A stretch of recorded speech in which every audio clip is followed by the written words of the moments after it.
നമസ്കാരം, കേരള ന്യൂസിലേക്ക് സ്വാഗതം. ഞാൻ പത്മകുമാർ, എന്നോടൊപ്പമുള്ളത് NC സിറിയക്. ഞങ്ങൾ സംസാരിക്കുന്ന വിഷയം ഷൈനിക്ക് നീതി എന്നെങ്കിലും കിട്ടുമോ എന്നുള്ളതാണ്. ഇപ്പോൾ നീതി കിട്ടുമോ ഇല്ലയോ എന്നുള്ള ഒരു സന്ദേഹം നമ്മുടെ ഉള്ളിലുണ്ട്. ഇതിനെ സംബന്ധിച്ച് കൂടുതൽ അടുത്തറിഞ്ഞ് പ്രവർത്തിക്കുന്ന ഒരാളാണ് NC സിറിയക്. അപ്പോൾ അദ്ദേഹവുമായിട്ടാണ് നാം സംസാരിക്കുന്നത്. സാറേ, എൻ്റെ ആദ്യത്തെ ചോദ്യം തന്നെ ഇതാണ് ഞാൻ ചോദിക്കുന്നത്, ഷൈനിക്ക് നീതി കിട്ടുമോ? ഒറ്റ വാക്കിൽ സാർ എങ്ങനെ പറയും? ഷൈനിക്ക് നീതി കിട്ടും. ഷൈനിക്ക് നീതി കിട്ടിയേ പറ്റുള്ളൂ. പല പ്രശ്നങ്ങളുമുണ്ട്, പ്രതിസന്ധികളുമുണ്ട്. പക്ഷേ ഷൈനിക്ക് നീതി കിട്ടും. അതെന്താണെന്ന് ചോദിച്ചു കഴിഞ്ഞാൽ, ഈ സമൂഹത്തിൻ്റെ ഒരു തീരാ വേദനയാണ് ഷൈനിയും ആ രണ്ട് കുഞ്ഞുങ്ങളും. അതുകൊണ്ട് തന്നെ ഈ സമൂഹത്തിൻ്റെ വേദനയായിരിക്കുന്നത് കൊണ്ട്, ഈ സമൂഹത്തിൻ്റെ നീതിബോധത്തിൽ നിന്നുകൊണ്ട് ഞാൻ അടിയുറച്ച് പറയുന്നു, ഷൈനിക്കും ആ രണ്ട് കുഞ്ഞുങ്ങൾക്കും നീതി കിട്ടുക തന്നെ ചെയ്യും. മറ്റൊരു കാര്യം എനിക്ക് പറയാനുള്ളത്, ഷൈനിക്ക് നീതി കിട്ടാതിരിക്കാൻ വേണ്ടിയിട്ട് ഷൈനിയെയും ആ രണ്ട് കുഞ്ഞുങ്ങളെയും ഈ ഭൂമുഖത്തു നിന്നും പറിച്ച് കളഞ്ഞ പ്രതികൾ, അവർ ആ നീതി കിട്ടാതിരിക്കാനായിട്ടുള്ള പല ഡോക്യുമെൻറ്റ്സ്, എവിഡൻസ്, സ്റ്റേറ്റ്മെൻറ്റ്സ്, ഇങ്ങനെയുള്ള കാര്യങ്ങളെല്ലാം കളക്ട് ചെയ്യുന്നുണ്ട്. പക്ഷേ എത്രയെല്ലാം അവർ സംഘടിപ്പിച്ച് കഴിഞ്ഞാൽ ശരി, അതിനെല്ലാം മുകളിലായിരിക്കും ആ മൂന്ന് ആത്മാക്കളുടെ നീതിക്ക് വേണ്ടിയിട്ടുള്ള ദാഹം. അതിൽ സത്യം എന്ന് പറയുന്നത്, ഞാൻ ഇതിനു മുമ്പ് 1-2 ബൈറ്റിലൊക്കെ പറഞ്ഞിരിക്കുന്നത് പോലെ തന്നെ, എത്രയെല്ലാം തെളിവുകൾ അവർ ഹിമാലയൻ പോലെയുള്ള തെളിവുകളും എവിഡൻസും സ്റ്റേറ്റ്മെൻറ്റും സംഘടിപ്പിച്ചാൽ പോലും സത്യം എന്നത് എവറസ്റ്റ് പോലെ അതിനെല്ലാം മുകളിൽ തന്നെ ആയിരിക്കും.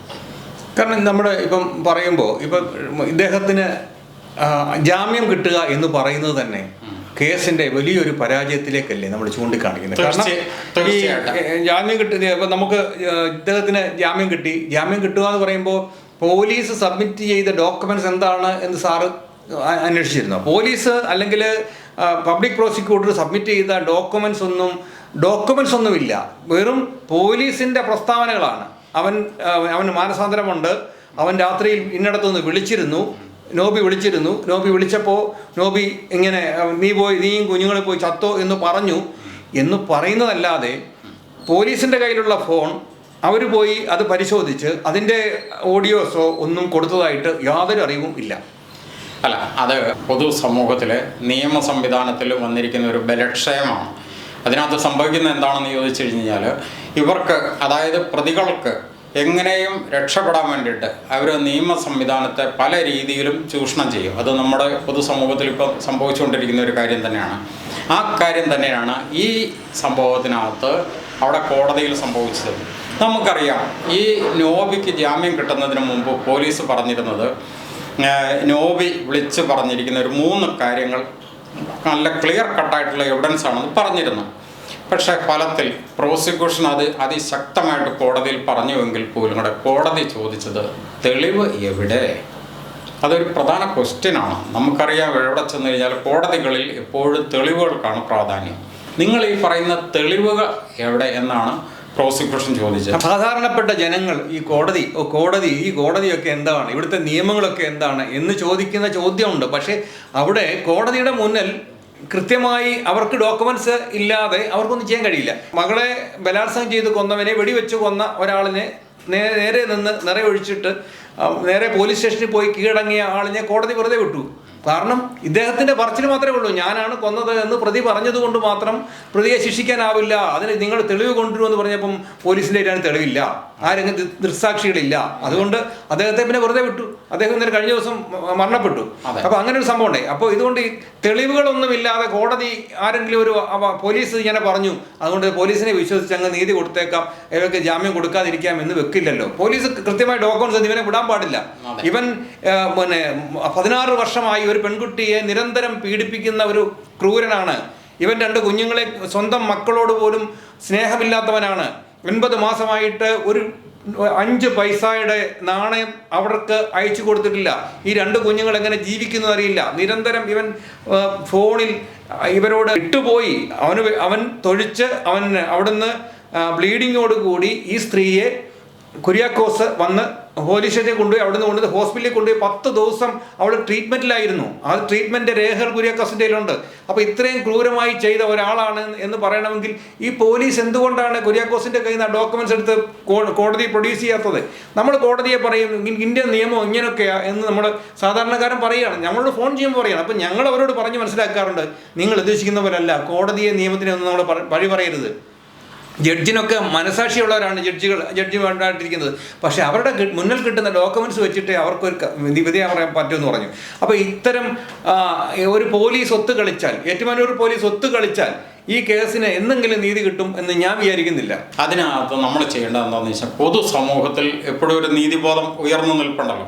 അതിനകത്ത് പ്രതികൾ ആരെയെല്ലാം സ്വാധീനിക്കാൻ നോക്കിക്കഴിഞ്ഞാലും, എന്തെല്ലാം തെളിവുകൾ നശിപ്പിക്കാൻ നോക്കിക്കഴിഞ്ഞാലും, ആ തെളിവുകൾ എല്ലാം നമുക്ക് പുറത്തു കൊണ്ടുവരണം. കാരണം അവർ നശിപ്പിക്കുന്ന തെളിവുകൾ പുറത്തു കൊണ്ടുവരിക എന്നുള്ളതൊരു പൊതുസമൂഹത്തിൻ്റെ നീതിബോധത്തിൽ നിന്നുകൊണ്ട് ചെയ്യേണ്ട ഓരോ വ്യക്തികളുടെയും ഉത്തരവാദിത്വമാണ്. എനിക്ക് അല്ലെങ്കിൽ സാറിന്, ഈ പൊതുസമൂഹത്തിലുള്ള ഓരോ വ്യക്തികൾക്കും ഈ ഷൈനിയുടെ കാര്യത്തിനകത്തും ആ കുഞ്ഞുങ്ങളുടെ കാര്യത്തിനകത്തും അവർക്ക് നീതി കിട്ടണം എന്ന ശക്തമായ ബോധം നിലനിൽക്കുന്നിടത്തോളം കാലം ആ തെളിവുകൾ നമ്മൾ പൊക്കിക്കൊണ്ട് തന്നെ വരണം. ആ തെളിവുകൾ നമ്മൾ കോടതിയിൽ സബ്മിറ്റ് ചെയ്യണം. കോടതിയെ അക്കാര്യങ്ങൾ ബോധ്യപ്പെടുത്തണം. ഏതൊക്കെ തെളിവുകളാണ് ഇവർ മൂടി വച്ചിരിക്കുന്നത് എന്നുള്ളത് നമുക്കറിയാം. ഇപ്പോൾ താൽക്കാലികമായിട്ട് ഈ പറഞ്ഞ കാര്യങ്ങൾ, അതായത് മൊബൈലിൽ നിന്നുള്ള എവിഡൻസുകൾ, മറ്റ് കാര്യങ്ങളൊക്കെ പോലീസിൻ്റെ ഭാഗത്തു നിന്നിരിക്കുന്ന ഒരു വീഴ്ചയായിട്ട് കോടതി തന്നെ പരാമർശിച്ചിട്ടുണ്ട്, ചൂണ്ടിക്കാണിച്ചിട്ടില്ല. പക്ഷേ കോടതി ആ തെളിവുകൾ എവിടെ എന്നുള്ള ഒരു ചോദ്യം വരുന്നത് പോലീസിനോടാണ് ആ ചോദ്യം ചോദിച്ചിരിക്കുന്നത്. അപ്പോൾ ആ ചോദ്യത്തിനുള്ള ഉത്തരം കൊടുക്കുവാൻ ഈ പൊതുസമൂഹത്തിൻ്റെ ഭാഗത്ത് നിന്നുകൊണ്ട് നമ്മൾ തയ്യാറാകും. ആ എവിഡൻസ് നമ്മൾ കൊടുത്തിരിക്കും. ഇനി മറ്റൊരു കാര്യം, ഇതിനകത്ത് കുറേ ടെസ്റ്റുകൾ അവർ നടത്തുന്നുണ്ട്. അത് നമ്മൾ ഇതിനു മുമ്പ് തന്നെ ഈ ഷൈനിയുടെയും കുഞ്ഞുങ്ങളുടെയും നീതി കിട്ടണം എന്ന് ആഗ്രഹിക്കുന്ന പൊതുസമൂഹം ചർച്ച ചെയ്തിരിക്കുന്ന 2-3 കാര്യങ്ങളുണ്ട്. ആ കാര്യങ്ങളിലേക്ക് കൂടെ ഒന്ന് കടക്കാമെന്ന് എനിക്ക് ഒരഭിപ്രായമുണ്ട്. അതായത് ഇവർ ഷൈനിയുടെ കുടുംബജീവിതം, അതാണല്ലോ ഇത് സ്റ്റാർട്ടിങ് എന്ന് പറയുന്നത്.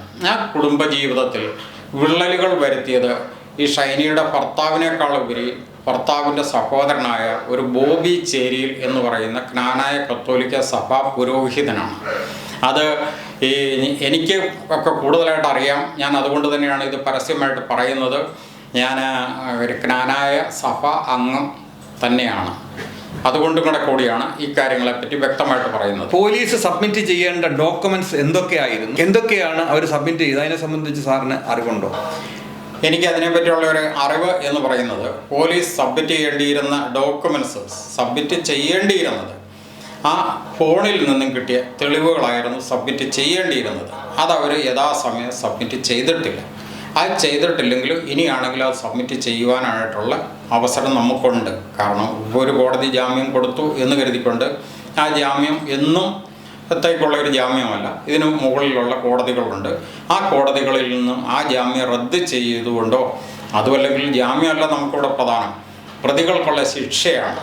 കാരണം അതിനീചമായ രീതിയിൽ ഒരു 3 ക്രൂരമായ കൊലപാതകങ്ങൾ നടത്തിയതിന് തുല്യമായിട്ടാണ് ഈ 3 ആത്മഹത്യകൾ നടന്നിരിക്കുന്നത്. കാരണം സാധാരണ ഒരു കുടുംബ പ്രശ്നം ഉണ്ടായിട്ട് സ്വന്തം കുഞ്ഞുങ്ങളെ എടുത്തുകൊണ്ട് പോയി ഏതെങ്കിലും രീതിയിൽ സൂയിസൈഡ് ചെയ്യുന്ന കുടുംബിനികളെ നമ്മൾ ഇഷ്ടം പോലെ കണ്ടിട്ടുണ്ട്. അത്തരം ഒരു കുടുംബിനി ആയിരുന്നില്ല ഷൈനി എന്നുള്ളത് ഞങ്ങൾക്കൊക്കെ വളരെ കൃത്യമായിട്ട് അറിയാവുന്ന ഒരാളാണ്. കാരണം അവർ ആ ജീവിതം മുമ്പോട്ട് കൊണ്ടുപോകാൻ എല്ലാ രീതിയിലും കഠിന പരിശ്രമം തന്നെ നടത്തി. അത് പൊതുസമൂഹത്തിന് അറിവുള്ളൊരു കാര്യമാണ്. അതുകൊണ്ട് കൂടിയാണ് ഷൈനിക്കും കുഞ്ഞുങ്ങൾക്കും വേണ്ടിയിട്ട് ഈ പൊതുസമൂഹം ഇത്രയും വേദനിക്കുന്നത്.